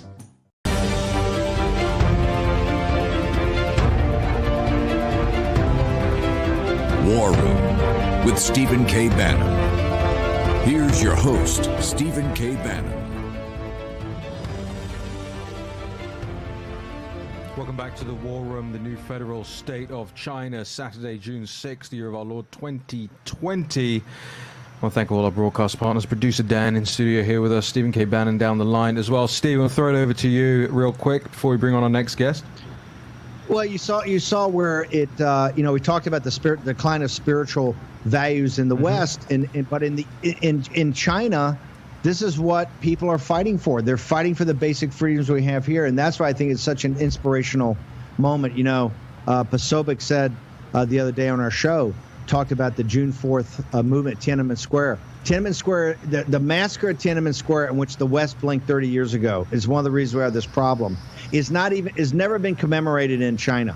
The families in Beijing have never been able to go back in those tens of thousands of dead and put a flower down.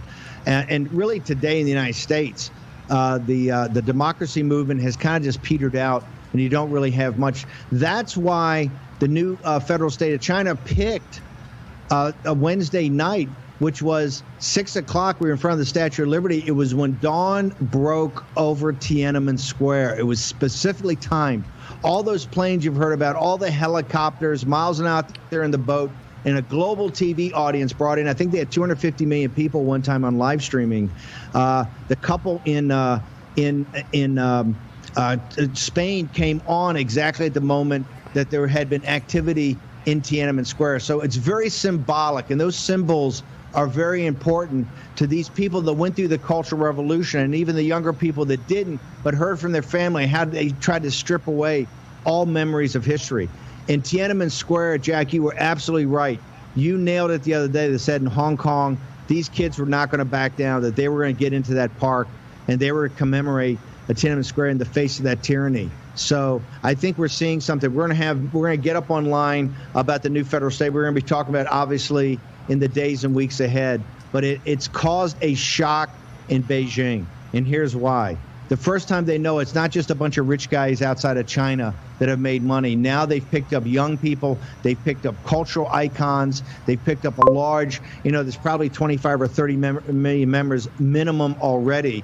And their objective is to free their countrymen in mainland China and to restore Chinese civilization and Chinese culture and Chinese heritage. And the way they want to do that is the Western freedoms that we take for granted. So it's going to be a very powerful movement. It's going to have a direct implication in the life of every individual watching this in the United States, because this is the great struggle of our time, both the internal struggle of the West to see what values we really believe and how we're going to go forward, and also from the last great communist dictatorship of the 20th century it should have been dealt with in 1989. We had an opportunity to deal with it. We did not. The West blinked, and now we have an opportunity to deal with it now. I don't think President Trump's going to blink, and I will tell you, these expatriate Chinese patriots will not blink either. They're gonna go the full course, and they're dedicated. Half of this Declaration of Independence of theirs is dedicated to the crimes of the Chinese Communist Party.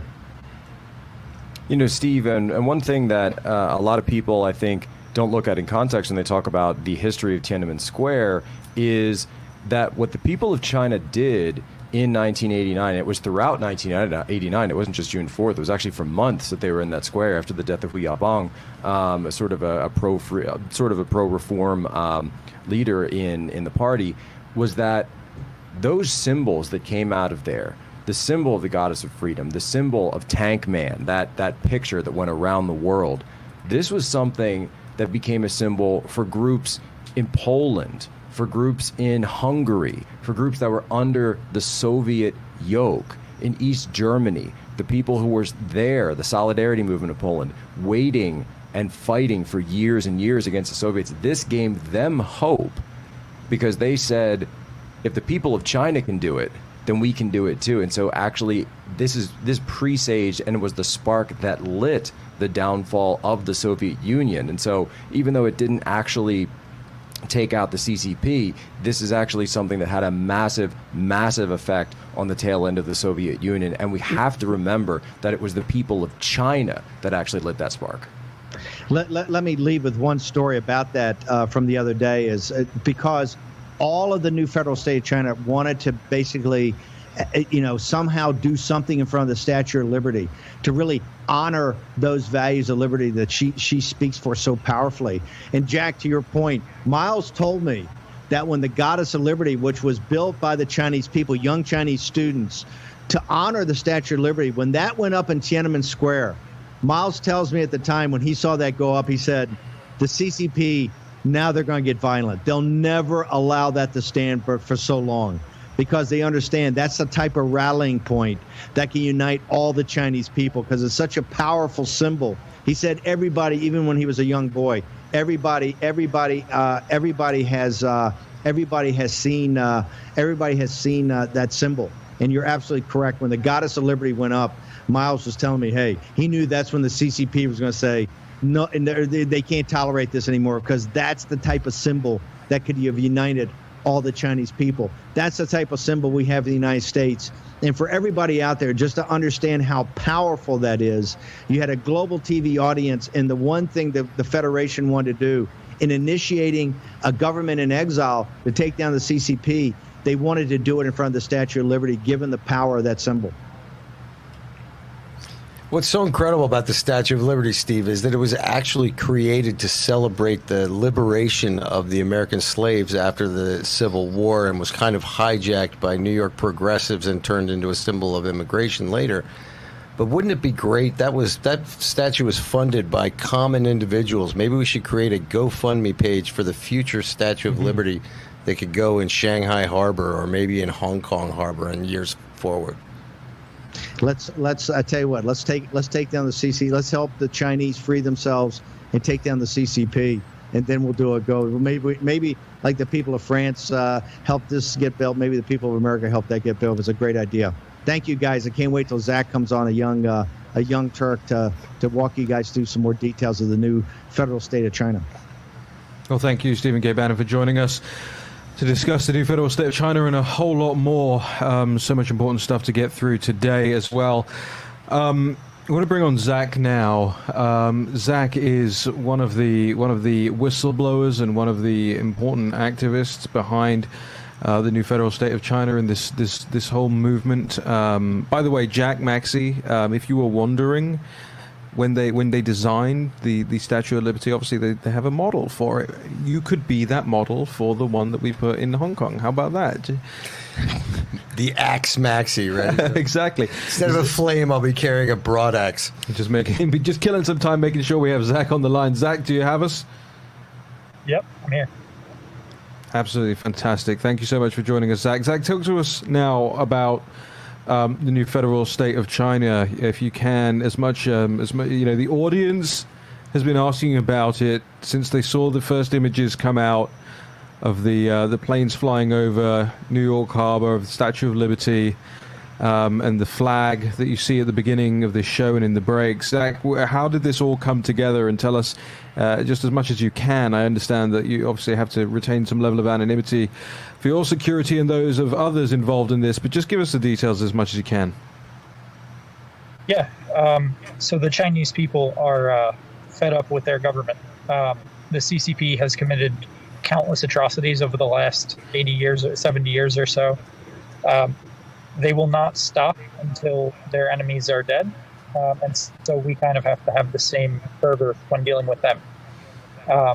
And so the Chinese people themselves have really gotten together and decided that they need to change their government. I think that there's a lot of help. After this weekend, after seeing those planes go by behind the Statue of Liberty, there was a storm that passed right over us, and I think that's it. So, there's a lot of assistance we're getting, spiritual assistance, physical assistance, you name it. It's out there, and people can find it. Now, I know you obviously can't talk about the next steps in great detail, but for you, I mean, this is obviously a situation that many Westerners are becoming more acutely aware of.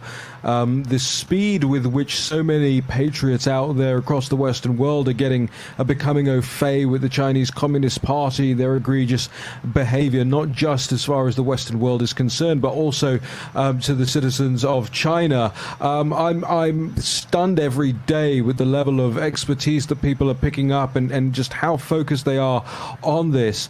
If you could communicate with our audience what they should be looking for as things draw on, and how they can actually help with this. I know a lot of people want to help. Yeah, I think right now awareness is going to be a big thing. I think there's going to be a lot of change. There's a lot of, I don't know if it's necessarily financial malfeasance or just differences of opinion on how we want our system to be in the West going forward. But there will be a day of reckoning for a lot of this. And I think it's coming soon. I think, I've watched some of the large Chinese conglomerates pretty closely, like HNA Group, if you watch that. You kind of get a hint of how troubled things are for some of their larger SOEs and other business ventures. So, I think we'll see full bore trouble ahead for the CCP. I think they're starved right now for dollars. I think that people here, Kyle Bass, Mr. Bannon, Miles Blow, they've done a number on the CCP's holdings so far. So we'll see how that continues.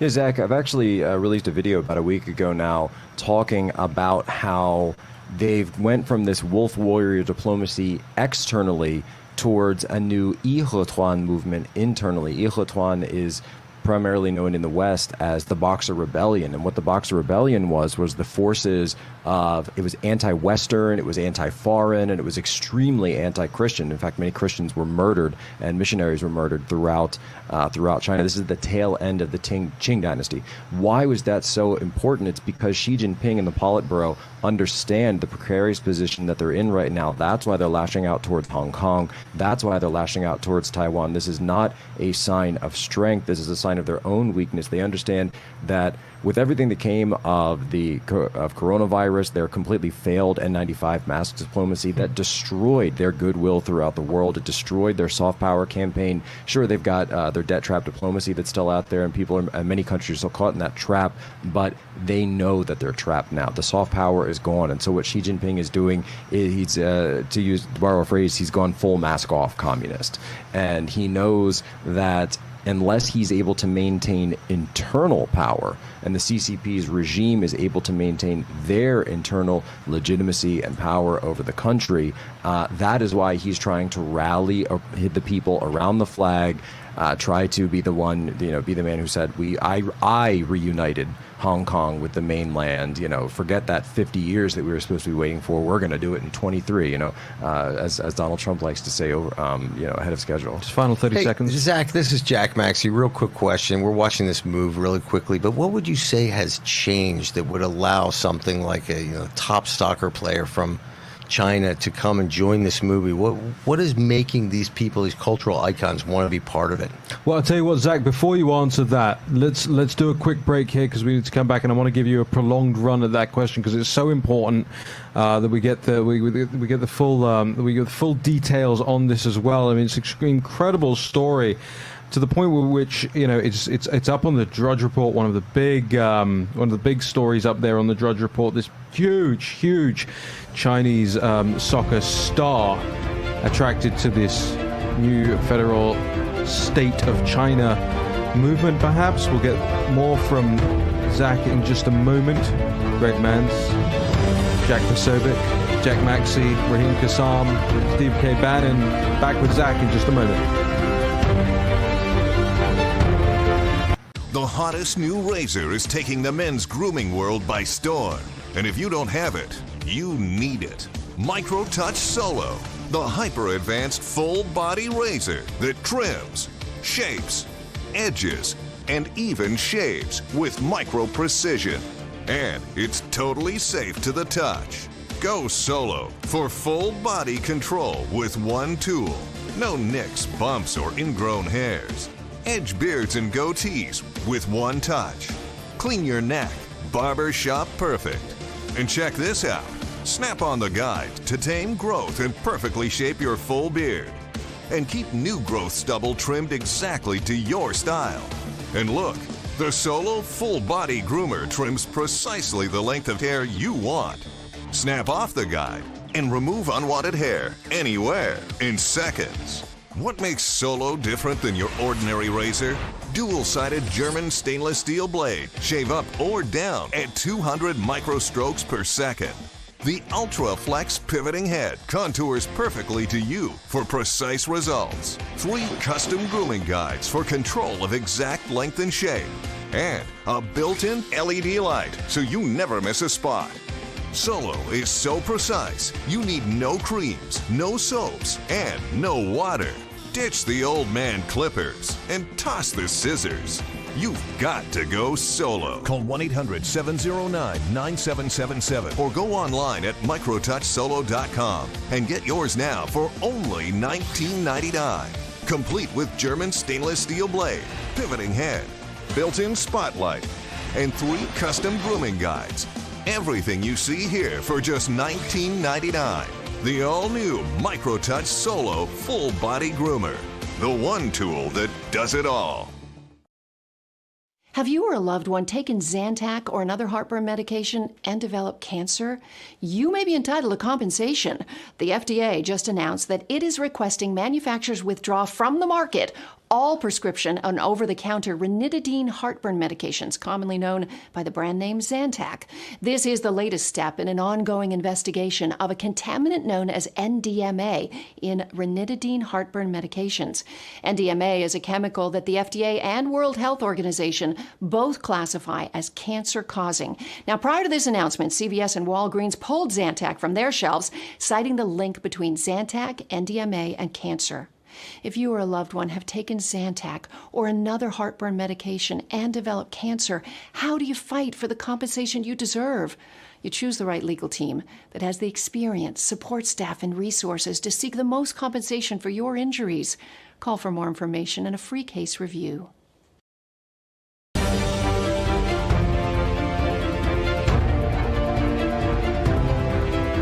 War Room with Stephen K. Bannon. Here's your host, Stephen K. Bannon.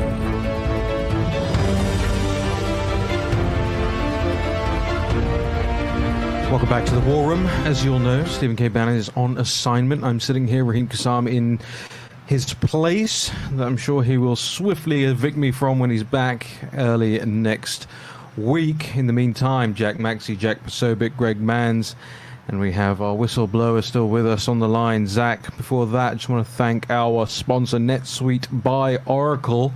2020, of course, been a gut punch to American business, and if you're going to succeed, then NetSuite is going to be one of the best advantages you can take. It's the #1 cloud business system in the world, and smart companies all over the world use NetSuite because it gives you visibility and control over your financials, your HR, your inventory, your e-commerce, all in one place. So whether you're doing $1 million or hundreds of thousands in sales, NetSuite lets you manage every penny with precision. You'll have the agility to compete with anybody, work from anywhere, and run your whole company right from your phone. Join over 20,000 companies who trust NetSuite to make it happen. NetSuite actually surveyed hundreds of business leaders and assembled a playbook of the top strategies those business leaders are using as America reopens for business. So receive your free guide. It's called 7 Actions Businesses Need to Take Now.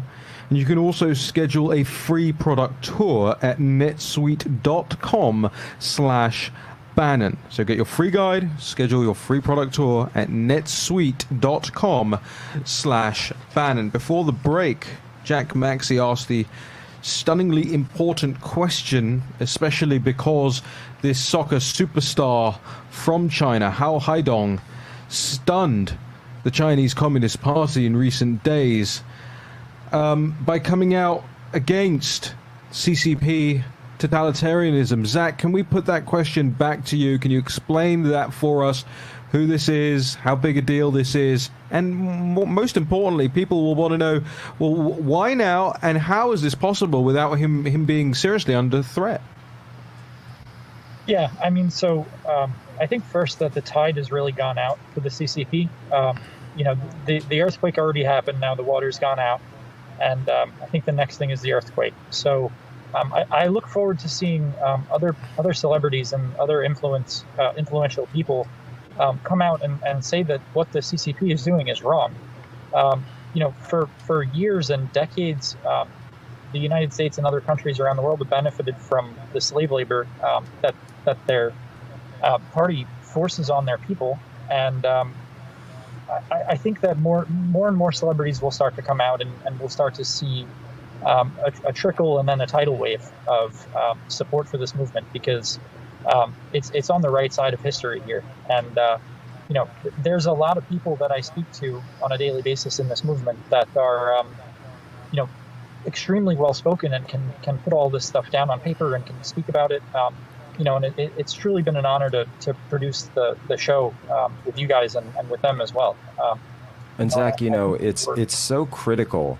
It's so critical what you're doing, and also what you said in terms of the financial aspects of the financial health of these firms that are tied to the CCP, because it has been America, it has been the West that has financially supported the rise of this regime in China, that has financially supported their expansion, their military expansion, their ability to conduct trap diplomacy around the world. And now those discussions that are being had as the stock market is rallying here in the United States, great, very positive jobs number report.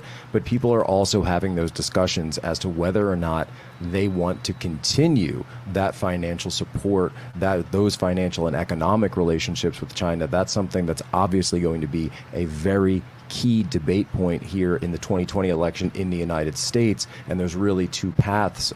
President Trump is offering one. Joe Biden is tacitly offering another. You're watching, for the audience out there, you're watching warfare in real time. Really. So, the things that you might hear us discussing on the show right now, we may have not even known about 24, 48 hours ago. Some things are obviously long in planning, and some things you just get updated with, right before. This is real-time stuff that's going on, and serious stuff. So I want to ask Zach on that point, just before we end the show. Zach, what else does the public need to know about this right now? What else can you tell us? Because I will be frank, some of the information that's even come across my desk has only come across in the last couple of hours as to what you guys are bravely doing. So just tell us anything more before we wrap that we need to know. Yeah, I think the one important thing to realize is that this is kind of a wartime situation, and it never stopped. And so, for people that grew up in the 80s, the 90s, and 2000s, especially for younger people, they've got to really understand this stuff. They've got to get their heads around this quick, because there's a lot of traps that are laid out in the world that people can fall into. And it's got to stop. It's got to come to an end. So I think when those things start to get cleaned up, I think it will become more and more apparent. Mr. Bannon likes to say, jobs rolled out, fentanyl rolled in. And so there are real deaths from that, and there are real consequences from that. So I think, especially for the people watching this, share this with younger people, especially. Share the information that you get from this, and hope that they understand what's going on in the world out there. Absolutely. And Zach, God bless you and Godspeed. You're doing the Lord's work. I mean, really brave and important stuff. So I know all of the audience and everyone here wishes you Godspeed with your endeavors, and of course, you come back as often as you want, and anything, any time, we'll make it happen here on the War Room. I just want to throw it back to you guys as we wrap here. I mean, we are on a weekend where you're seeing more protests all across the country, real big protests in the capital in Washington D.C. Mayor Bowser obviously covering herself in glory as always, trying to get rid of the National Guard from Washington, D.C., spray painting Black Lives Matter on 16th Street. You know, these are uncertain times for a lot of people. And, you know, Jack, you're always so good at giving us hope. Why don't you leave us with something to hold on to this weekend? Hey, you know what you can hold on to this weekend? We have celebrated Normandy, the landing in Normandy. Think about that. These people went through hell for you. We can go through this. We need to just tamp down on these young kids who are acting crazy. And I believe in carrying a big stick and talking softly, but some of these kids need some discipline. So, Mom and Dad, start doing your jobs, okay? Thank you. You know, we talk about all of those cultural and the impact of the cultural things. That is such an important one that the state has whittled away from parents, the idea of raising your kids and disciplining your kids. And while I know it's not going to give anybody great succor in this room, but I was disciplined quite severely. And hey, look how I turned out, right? Join us back on Monday for another episode, War Room Pandemic with the team. Stephen K. Bannon will hopefully be back. We'll see you then.